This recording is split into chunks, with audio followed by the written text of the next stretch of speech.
Every time you plan for an event, you can try to plan every single detail beforehand, be very organized, have all your documents, make sure everybody has all the information. Something will fall apart. It's a guarantee. That's how events roll. I'm always stressed about getting the booth done on time because we have such a big presence at the show. We want to make sure that we have a nice presence. And then we don't have very long to set up the booth, so it's going to be kind of stressful when we get there. I have been to PAX as a spectator once, but never behind a game. I'm very excited. I kind of came in at a very, very, crunching time. Yeah, we're feeling a tremendous amount of pressure, absolutely. This whole summer has been built upon, there's been a lot of pressure. It's been an intense summer. We just wrapped up that patch on August 7th. We pushed that out the door, and that was a huge, huge relief, but there was no rest for us whatsoever. The game has changed dramatically since I first came to Red 5 Studios about a year ago, actually. We've gone through many, many different iterations, from a massive 3-faction open world PvP game to having more PvE elements to having instance PvP. It's changed quite a bit, and Red 5 as a studio has changed quite a bit as well, where everybody's opinion matters. Was brought out here for a community event. That went really well. We hopefully gave him some good feedback. And then out of the blue, I got an email from Scott Youngblood saying that I should, apply, I should interview. And of course, I jumped at the opportunity, and a couple months later, I ended up in California.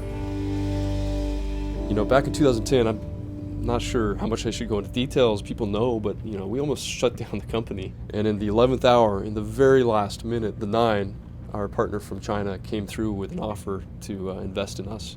And they invested in us because they believed in the team and they believed in the project. That gave us a rebirth and an opportunity to continue building our dream game. Not only is it PAX time, which is always a really exciting time of year for us, but we are turning on our store, which is really, really exciting. And that's something that since we announced the game, everyone has asked us, hey, you're free to play, how are you going to make money? And, I can only joke about us all volunteering for so long before. No, the real question is how are we going to sustain development? And that's ultimately our goal, is to generate enough revenue where we can continue building this game for many, many years to come. PAX is a really important show for Red 5 and for Firefall because that is directly our audience. To go back again now, 2 years later, and be revealing a completely different game, a completely revitalized game, and then revealing the store for the first time is pretty huge. It's a whole new step for us as a company, and it really shows that this is the next step for the future, that we're really moving on, and that this game is something that's going to really be popular and something that we really want to support.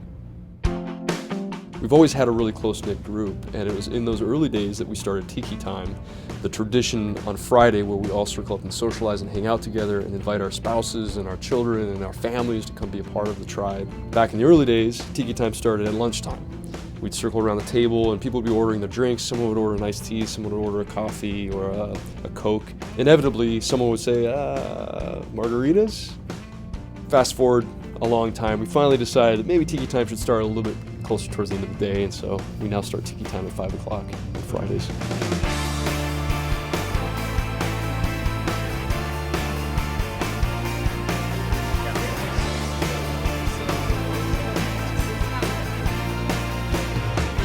I wanted to welcome everyone here tonight to a very, very special Tiki Time.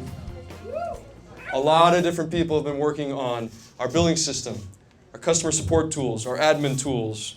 We have already accomplished what we once thought was impossible. We have just launched monetization for Firefall, ladies and gentlemen.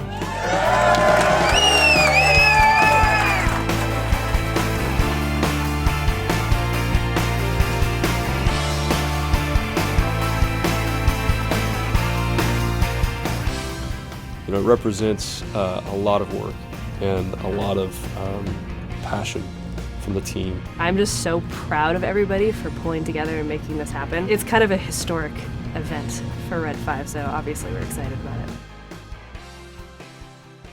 Stress level is like way up here. It's kind of crazy, but it's still fun, and we're really stoked to be at PAX. I think the team is prepared. Everyone's very excited about the show. The booth, I think we're cool on the booth. The booth is not a big problem. It's the bus. That's the part we haven't really done before. We did it once at Anime Expo, but we certainly haven't put this thing on the road for that extended amount of time, all the machines that are in that. I mean, they've got sensitive equipment. We have a server that's in that freaking thing. I'm really excited to have the bus up there, the MGU, because it's a huge audience. This is, you know, our gamer community, and they're gonna love it. Is it going to make it?